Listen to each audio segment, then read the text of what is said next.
कठुआ जिले के बनी में वाइल्ड लाइफ टीम ने कड़ी मशक्कत के बाद तेंदुए को पकड़ लिया है। वन्य जीव विभाग की टीम ने बताया कि स्थानीय निवासी की शिकायत पर इस तेंदुए ने कल रात करीब 9 बजे इलाके के निवासी सूरज प्रकाश के घर में बकरी पर हमला किया था और चीख पुकार की आवाज़ सुनकर वह वहां पहुंचे जहां तेंदुआ था। देखते ही वह दरवाज़ा बंद कर देते हैं और इसकी जानकारी वन विभाग को देते हैं। इसके बाद वाइल्ड लाइफ टीम पहुंची और उसने तेंदुआ पकड़ लिया। स्थानीय लोगों ने तेंदुआ पकड़ने के लिए वाइल्ड लाइफ टीम का धन्यवाद किया है। मैसेज किया कि बनी में कोई बदमोता जगह है, वहाँ पे कोई लेपर्ड आया हुआ है, लेपर्ड अंदर आ गया कहीं जहाँ जानवर रखते हैं। तो हमने फटाफट अपनी टीम को कैप्चर किया, सबको एक साथ इकट्ठा करके तो गाड़ी करके हम निकलने की कोशिश की हमने जल्दी से जल्दी। तो यहाँ पहुँचने में फिर दूर है, कठुआ से बनी तो दूर ही है, यहाँ पहुँचते शाम हो गई, लेकिन लोगों ने काफ़ी सहयोग दिया हमारा यहाँ पे। और यहाँ पे आगे फिर हमने देखा अंदर था वो, जहाँ जानवर रखते हैं वहाँ पे अंदर था वो। तो ये है कि उसने जानवर शायद नहीं खाया, क्योंकि इन्हीं के जो मालिक हैं यहाँ के, उन्होंने ही बताया कि हमने अपनी भेड़ों को बचा लिया था उससे, लेकिन उसके बाद वो अंदर छुपा हुआ बैठा हुआ था। तो उसके बाद हमने उसको आपके सामने ही देखा, आपने रेस्क्यू किया कैसे। सबसे पहले तो देखनी पड़ती है जगह जहाँ से विजिबल हो वो, तो विजिबल देख के उसको हमने तो डांट लगाए, उसको आपके सामने ही है सारा, एक अपना जाल सा लगा के तो उसको हमने कैच किया, आपके सामने आपने देखा ही है सारा।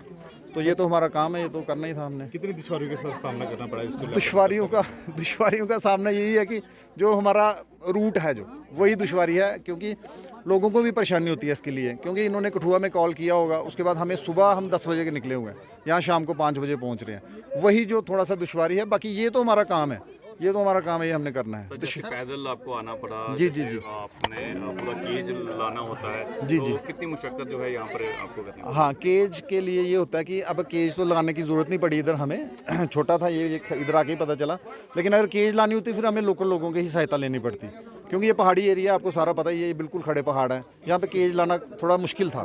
सर, जिस तरह से संदेश क्या देना वर्षों से यहाँ पर लगातार लेपर्ड के द्वारा हमले किए जा रहे हैं, उसको किस तरह से संदेश क्या देना चाहिए जो आम पब्लिक के सर? जिस तरह देखिए, आम पब्लिक को हम यही संदेश देना चाहते हैं कि अब सुबह शाम जो होता है ना, सुबह शाम जो है वो अपने घरों के आगे लाइट रखनी है और घर के आगे पीछे सफाई रखनी है, ठीक है।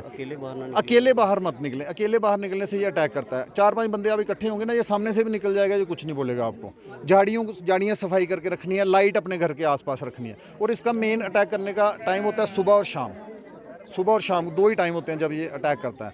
और ये अटैक आदमियों पे बड़ा कम अटैक करता है, ये कहीं आमना सामना हो जाए तो हो जाए, अदरवाइज ऐसा कुछ नहीं है। बाकी आप खुद देखिए, कैमरा आप अगर इधर घुमाएंगे तो ये सारा फॉरेस्ट एरिया है, ये forest area in the sense कि ये सारा इसका हैबिटेट है। अब ये अपने हैबिटेट में ही रहेगा, अब इतना तो है ही है। अब ये कन्फ्लिक्ट छोटे मोटे तो होते रहेंगे। कितने साल का लग रहा है सर? ये हार्डली कोई 1.5-2 साल का होगा ये कई वर्षों सर यहाँ बनी साइड ट्रेन आई थी मगर खड्डा कठुआ में, वहाँ 2 लेपर्ड साइट हुए हैं, और लेपर्ड है, इनकी आबादी भी बढ़ रही है।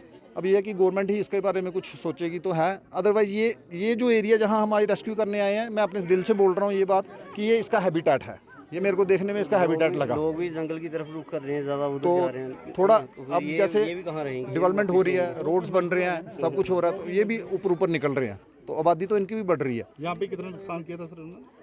जी, नुकसान कितना किया था?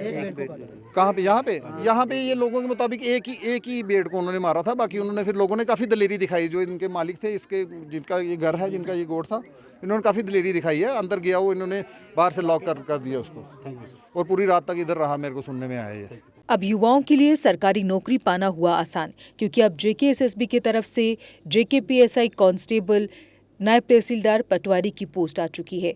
जैसे कि आप सब जानते हैं कि कैरियर अड्डा जम्मू पिछले 9 सालों से फ्री कोचिंग के साथ बेहतरीन रिजल्ट्स भी प्रोवाइड कर रहा है। लगभग 600-700 से भी ज़्यादा बच्चे इस समय अपने सपनों को पूरा करने के लिए कोचिंग ले रहे हैं। अगर आप भी चाहते हैं 2024 में सरकारी नौकरी पाना, तो अभी कैरियर अड्डा जम्मू में कॉल करें नीचे दिए गए नंबरों पर। हमारे नंबर हैं 9906187157, 019125833256। हमारा पता है कैरियर अड्डा जम्मू, रिहाड़ी चुंगी, नियर गुरुद्वारा। जम्मू कश्मीर की खबरों के लिए जुड़े रहिए JK अपडेट के साथ।